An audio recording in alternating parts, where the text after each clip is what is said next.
Hello, everyone. Hello, hello, hello. We are here to talk about infertility, a heart that knows loss.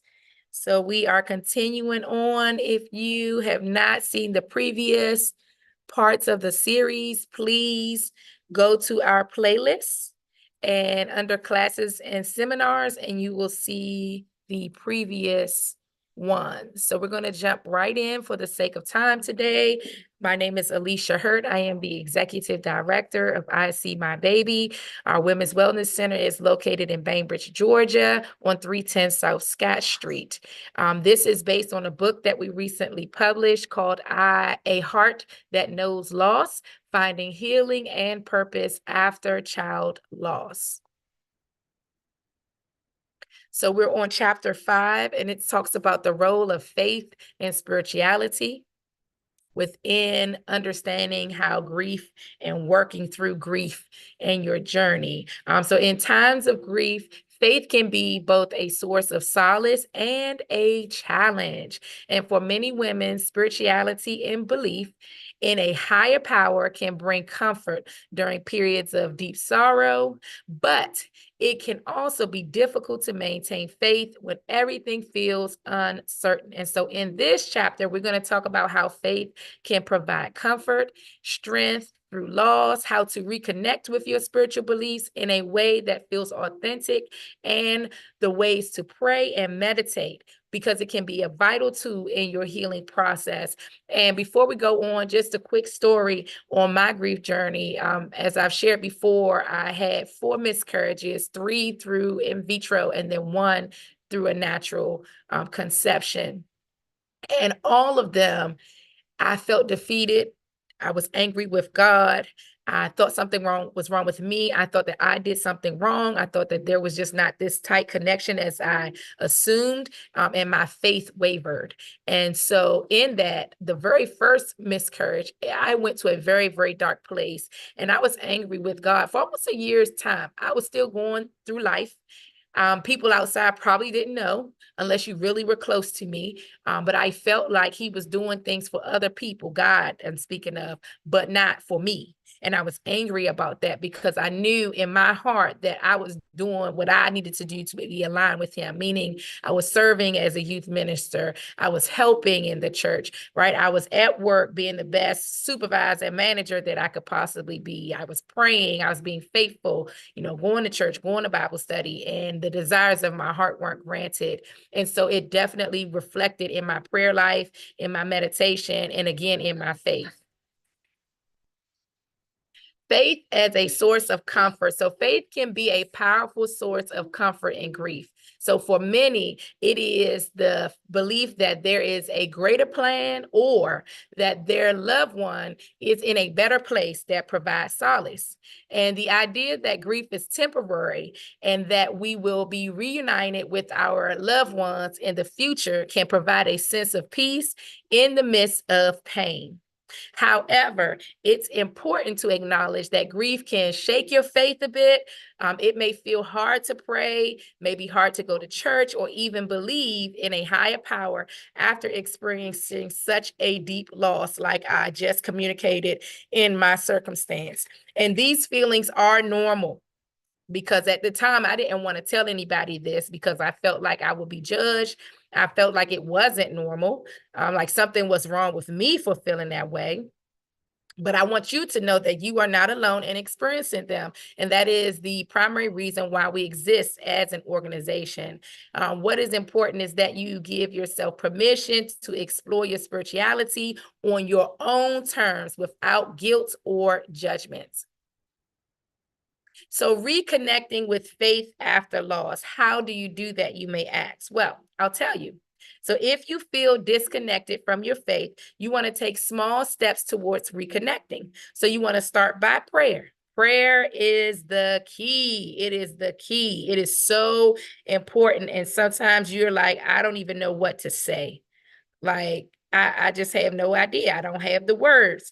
Well, that's literally all you need to say is, Lord, I don't know what to say. I don't have the words. I just need you. And he'll hear you. because praying when you can, even if it feels like a struggle, prayer doesn't have to be formal. It can be a simple conversation with God where you're literally just saying, Lord, I just need you right now.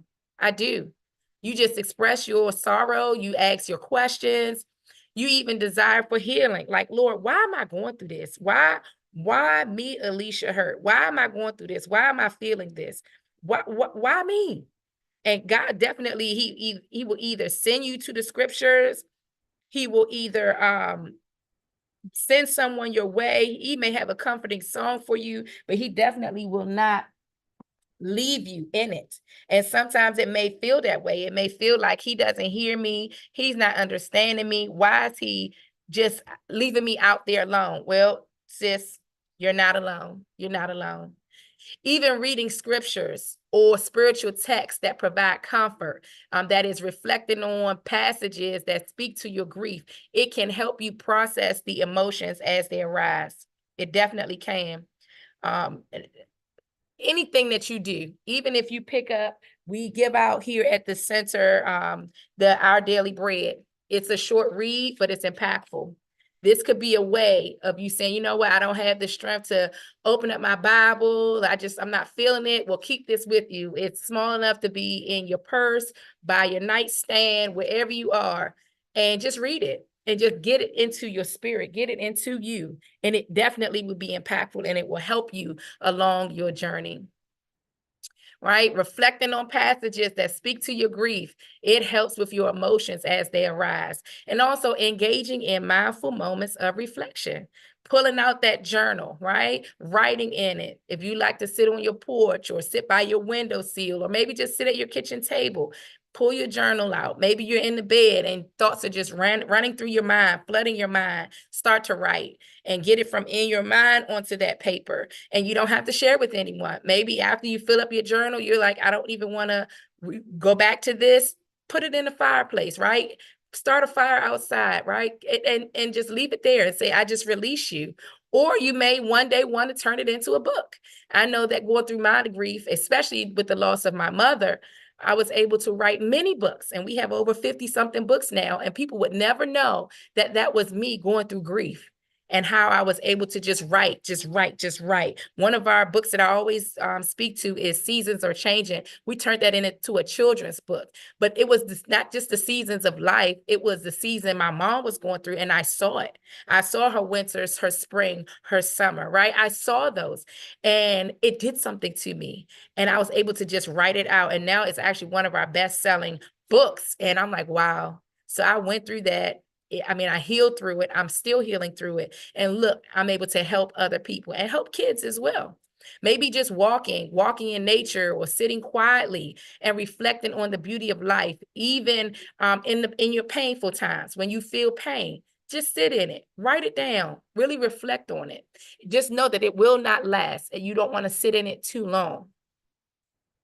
The role of prayer in healing. Prayer is an intimate way to process your emotions. You want to find comfort and seek guidance during time of loss. Whether you follow a specific religious tradition or simple prayer from the heart, prayer always allows you to express your feelings, hopes, and fears without judgment. So here are some prayers that you can say to find peace. You can say, Lord, I come to you in my sorrow. My heart is broken, but I trust in your healing power. Please help me to find peace in your presence. God, I do not understand why this is happening, but I trust that you are with me. Guide me through this grief and help me feel your love. I pray for strength, peace, and healing. May your presence fill my heart, even in the darkest moments. So finding comfort in spiritual practices. Well, let me explain it further. So in addition to praying, there are other practices that can support you during your grieving process. So meditation is one. where you're sitting in a quiet meditation, focusing on your breath and letting go of your pain. It can help calm your mind and restore a sense of peace. Every Monday here at our wellness center locally in Bainbridge, we do yoga, and that is a way to do your meditation and to practice focusing on your breathing and then letting that pain just flow through and calm your mind. Also, lighting candles. If you come into our center, you always see a candle is lit. That's in remembrance to say, hey, this is a spiritual practice to help you to meditate, to feel calm, right? And also, lighting a candle helps you to honor your child or the memory of your loss. It's simple, but yet it is powerful.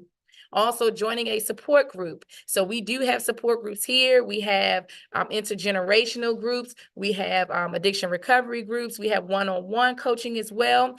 You can also look out into your community. If you're not local to us, hey, join your local church or local organizations in your community where they provide support groups. We also do virtual support groups as well. We are starting off, it's called Unpacking Mama's Bag. That will be starting off really, really soon. That's a support group, and it's a source of like-minded women, because we go through so much. I'm telling you, we're in our own little halos, and we feel like, man, no one really understands what I'm going through. We're about to show you that there are a lot more women than you think understand, right? Where they're going to give you stories, they're going to help you understand your pain and that you are not alone. Also, embracing the unknown in faith. So remember that grief often leaves us with more questions than answers, and it can feel difficult to reconcile the loss with our faith.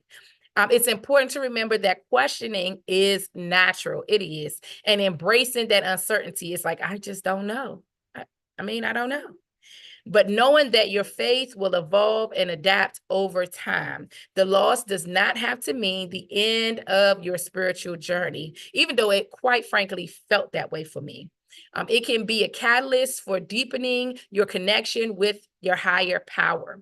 And as you navigate this uncertain terrain, it allows your grief to open your heart to new forms of faith and spiritual understanding. All right, so as we're concluding this segment, I want you to understand that healing is one day at a time. It's one day, one step. And sometimes if it's a really challenging day, how about you just say it's 5 minutes at a time, 10 minutes at a time, 15 minutes at a time, 30 minutes at a time, 45 minutes at a time. Okay, 1 hour at a time. Okay, I made it through half the day, because it will feel like that. Some days you may say, you know what? I'm not getting out of bed. You know what? I don't want to answer my phone. I'm not cutting on the TV. Do not open up the blinds. Do not turn on the light. That's your day. But just know that tomorrow will come and you're going to feel different tomorrow. Take it one day at a time, and there's no judgment. You heal in your timing. No one can tell you, oh, that happened a year ago, that happened 10 years ago, that happened 15 years ago. Your journey is your journey. Your feeling is your feeling. Yes, for me, I was able to have my 4 children. There are women out there that have suffered and continue to suffer, and they're saying, I'm waiting for my day to have my child, right? And so I empathize and I understand. And that's why I say there is no judgment. My oldest daughter is 10, but I still have moments where I go back and I reflect and I feel like day one all over again. That pain, that hurt, yes, it subsides, but if you look at how grief, that cycle goes, you're going to have moments of remembrance. But I want to give you the tools necessary to say, you know what? I do feel this. I'm going to sit in it, but not for long. And I'm going to utilize the tools that we've gone over, such as journaling, such as prayer time. It may not be as formal or calculated, but it's like, Lord, help me. I need you now, right? Let me pull this book out. You know what? I can't write today. And that's just not where I am. But I can go and take that walk, right? So these tools can be used at any given time to help you. The pathway to healing after loss of a child is not a straight line, right? It is not, nor is there a set time for when you will feel better. What matters is that you continue to take it one day at a time. And then throughout this actual book, we've explored practical steps to help you through the grieving process, whether it's giving yourself permission to grieve, practicing self-compassion, or reconnecting with your faith. Each of these practices is a tool to help you rebuild your life with love, strength, and grace. And it's not exhaustive. So if you have another way that you do it, maybe you just put your AirPods in, rock out to some music, dancing and just moving your body. Maybe you're like me with two left feet, but you don't care. You still want to just move. Do it. Do it. It helps you. Remember, grief is not a burden that you need to carry alone. Reach out to your community, lean on your faith, and embrace the process of healing at your own pace. And you want to trust that healing is possible. Have that mindset. Healing is possible. And take each day, each moment as it comes. I can't say it enough. You are not alone, and your healing journey is uniquely yours. So hold your grief, hold it with tenderness, knowing that each step forward, no matter how small, is progress. Diving into chapter 6 is where we're talking about building a support system that heals you. You want to have people around you that support you. So it is so critical, so vital. Your support system can make all of the difference. While it's important to lean in on your faith, it's equally crucial to surround yourself with people who can hold space for your pain, can encourage your healing, and to help you process your emotions in a healthy way. So support is vital because grief is often isolating. You're just like, oh, got to deal with it on my own. You may feel like no one truly understands what you're going through. In these moments, it's important to recognize that seeking help is not a sign of weakness, but a step towards strength.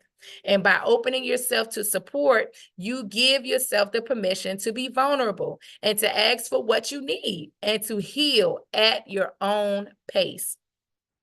So here are some examples. Support comes in many forms, and the right support system will look different for each and every one of you. So here's some key groups to consider when building a support network. One is close family and friends. So your immediate family and friends can provide comfort, compassion. They can help you feel a sense of having a safe place to process your emotions. And these individuals are often the first step forward when they see you grieving. However, even the most well-intentioned loved ones may not always know the right words to say. Maybe they don't understand it because they haven't been through it. And so maybe number one is not for you. Well, let's go on to number two. And before we do that, I want to give this caveat. If you sense that your loved one, your friends, or your family is not the right one, but they continue to kind of push on you to help you in love, you have to be able to articulate that in love and say, hey, Alicia, I hear you. I thank you. However, this is not what I need at this moment. But I will communicate when I can what I need. Or if you're ready to, you'll say, hey, this is what I need. I need you to listen and not judge. I need you just to listen and not respond. That's what I need at this time. Or I need you to stop saying that you understand, because you do not. I love you and I know you love me, but those words are triggering to me. So you have to be able to really articulate to them what you need, or that you can't articulate it at that moment in love, but that you need something different to help you in this process. And so the second one would be a group which is specifically towards grief, a grief support group. And it is a powerful way to connect with others who are walking a similar path. And these groups provide a shared space where you can express your grief openly without fear or judgment. And they offer a sense of community that reminds you that you are not alone in your pain. These groups can be in person or online, and they can be incredibly healing for people who feel isolated or misunderstood. So you'll find comfort in knowing others share your experience. And so that third group is professional support. So a therapist, a counselor, or a coach, a grief coach that is trained in dealing with loss, and it can be invaluable in helping you process your grief in a healthy way. These professionals can provide you with tools to manage your emotions, to offer coping strategies, and guide you through the stages of grief. And do not hesitate to seek professional help. We do have therapists, counselors, and coaches that can support you here at I See My Baby, and that's anywhere. We have partnerships throughout the U.S., and we also do virtual. Therapy can help you to make sense of the complex emotions that arise during this time and offer you a safe space to explore your feelings. Online communities, do not sleep on it. This is a way to support you. Though it is a way that is somewhat hands-off, meaning you don't have anyone face to face, but maybe you're not at that point where you want to say it, where you want to be in that group, feeling and touching, but you still want the support. You can definitely utilize online communities. So these forums allow you to connect with others at your own pace, and they share your journey in private spaces. So many online communities are dedicated to specific types of loss, such as miscarriage, stillbirth, and infant loss. So you want to search for these. Also, see how many how many people are in there, see how many times they post, kind of look around a little bit to see if you feel safe or if this is the group for you, and then continue to search. There's so many out there. But whatever you need, it's at your fingertips to support you.